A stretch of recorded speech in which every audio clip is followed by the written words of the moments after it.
皆さんこんにちは。ウキウキジャパニーズポッドキャストのお時間です。このチャンネルは日本語学習者さんに向けてわかりやすい日本語でポッドキャストをお届けしています。はい、皆さんお元気ですか？7月になりまして、私は誕生日を迎えます。もうすぐ31歳になります。はい、おそらくですね、この動画が30歳の時に撮る最後の動画になると思います。ウキです。31歳になってもよろしくお願いします。はい、ということでね、今日は日本語を学習している皆さん、あるいは日本語じゃなくてもね、自分の母国語じゃない言葉を勉強している時に、どうしてもね、頭ではわかる、言われたこともわかる、なのにうまく返せなくてもやもやしちゃう、そういう時ってすごく悔しいですよね。じゃあね、そういうのってどうやって対策すればいいのっていう話ですよね。そういうお話をしていこうかなと思います。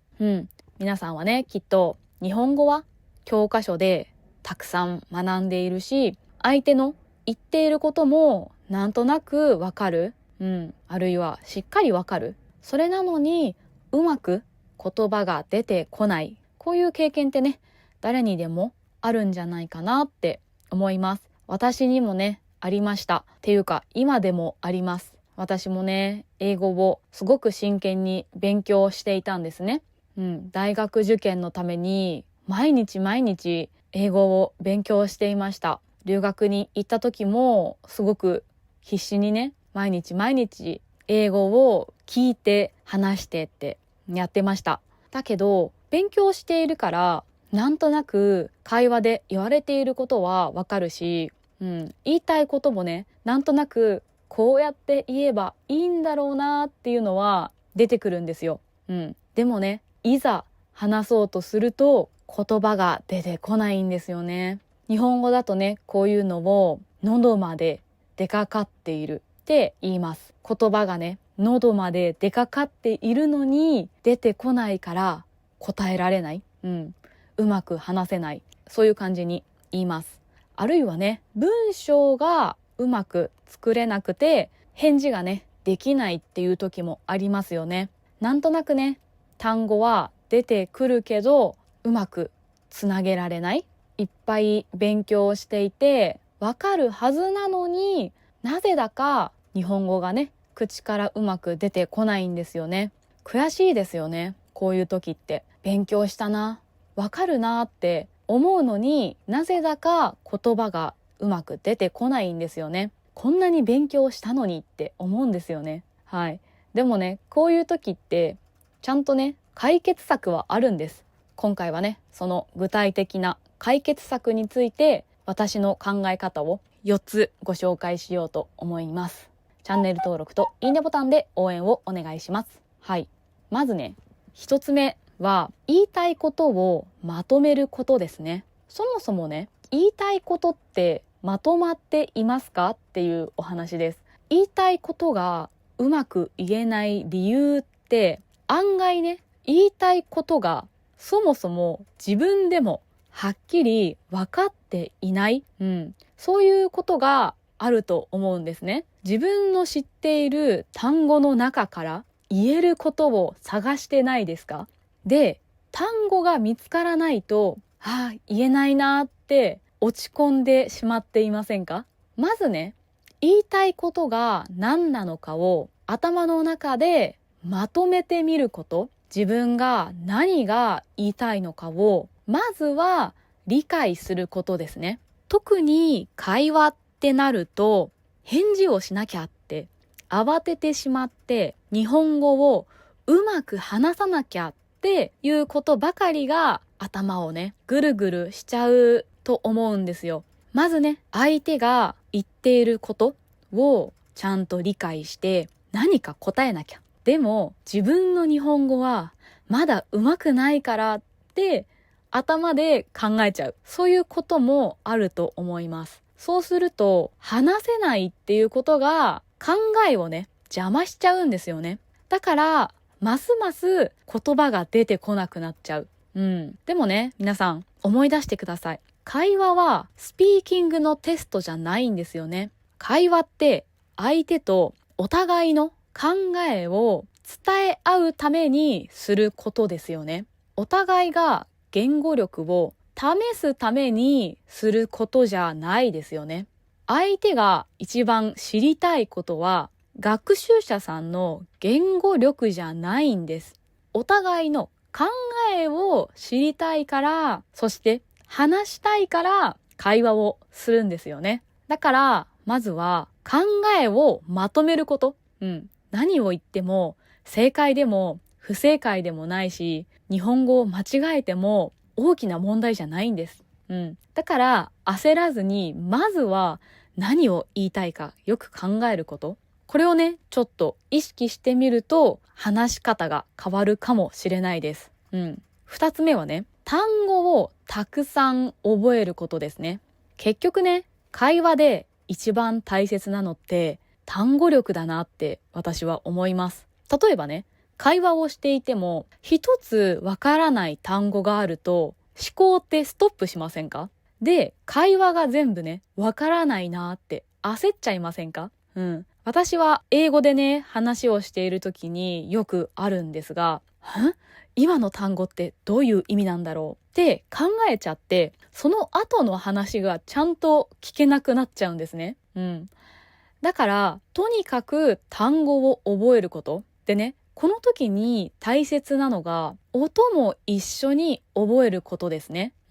音を聞いてそれを口で言ってみると、会話の時に自然と単語が出てきやすくなります。口がね、その単語を言うことに慣れるんですよね。すごく不思議なんですが、本当にこれは効くなって思います。っていうのもね、単語の見た目だけをね、覚えても音を聞いた時にピンとこない、その単語に気づけないんですよね。単語のひらがなとか漢字とか見た目だけじゃなくて、音と一緒に覚えることで会話にもね、活用しやすくなるなって思います。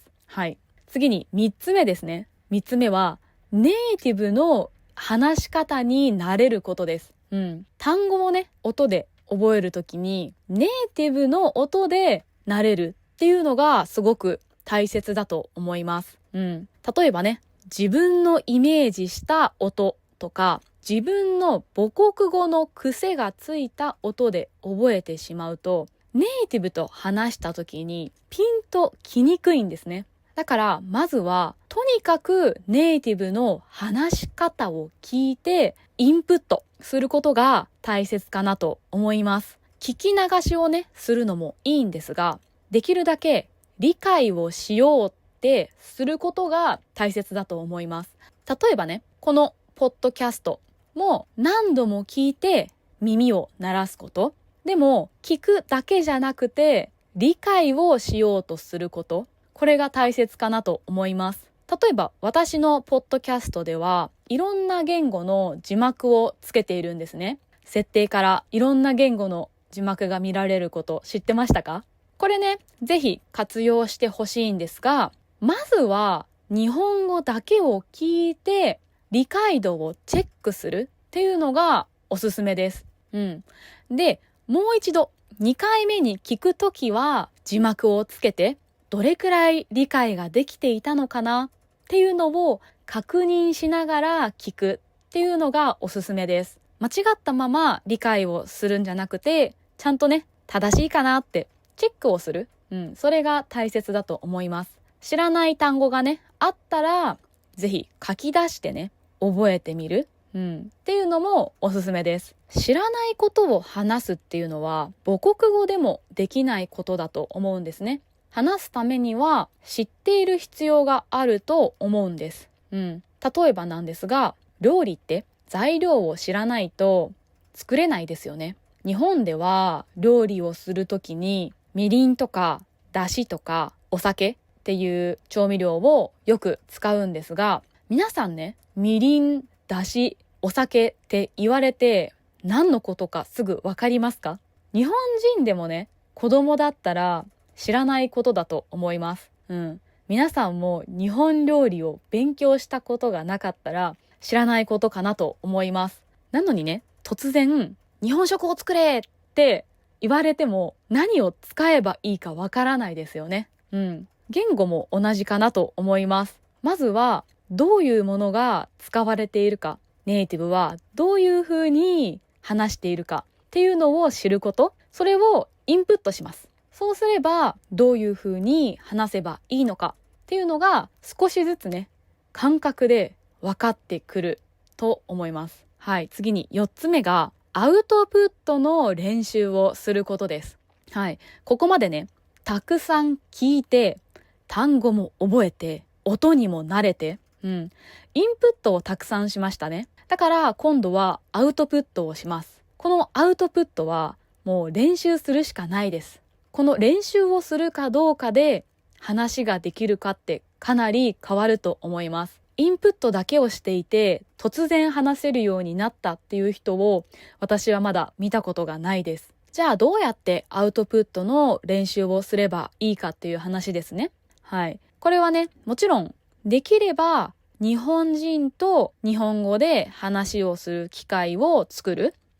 それがとってもいいですよね。でもね、例えば最近ではオンラインレッスンもあるし、日本に住んでいれば日本人のコミュニティにね、参加してみてもいいし、海外でもね、近くに日本人コミュニティがあれば参加してもいいと思います。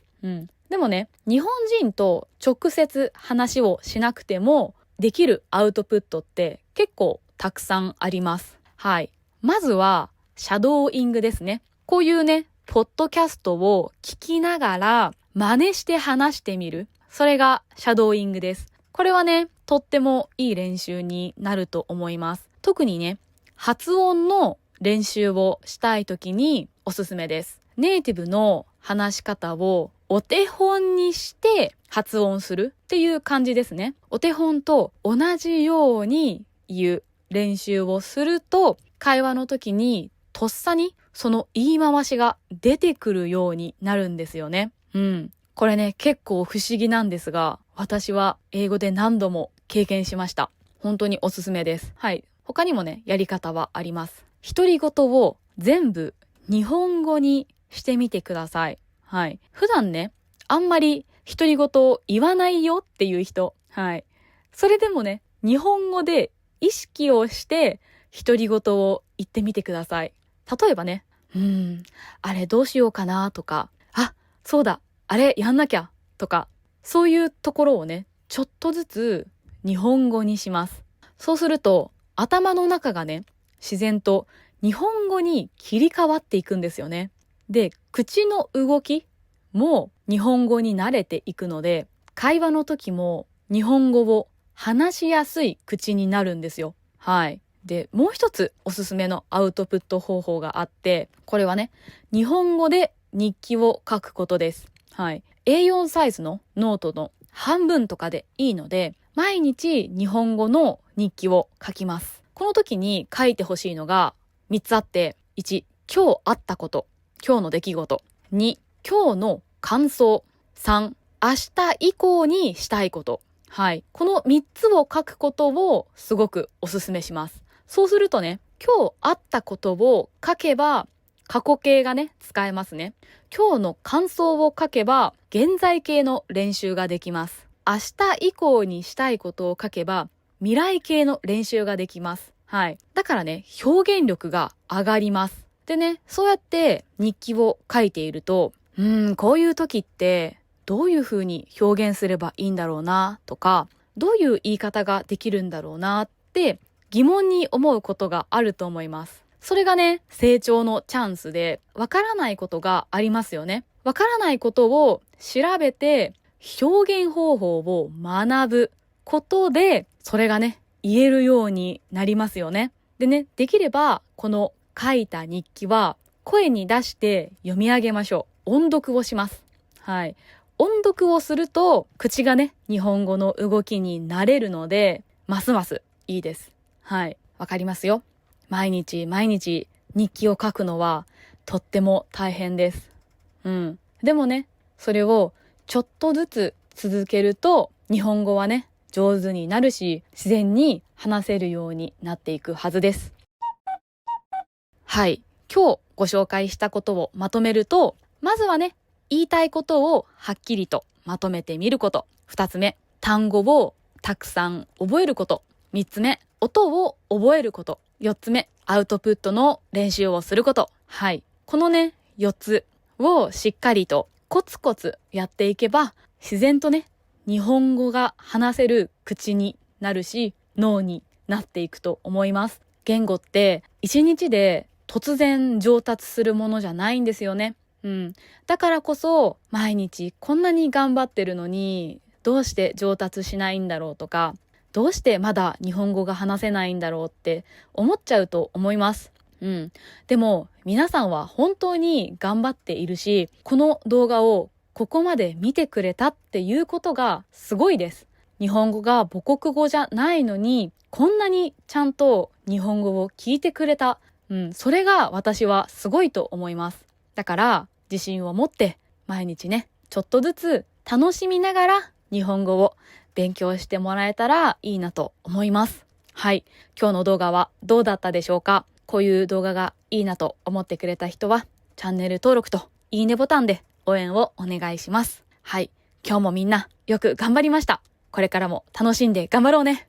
それではまた次の動画でお会いしましょう。またねー。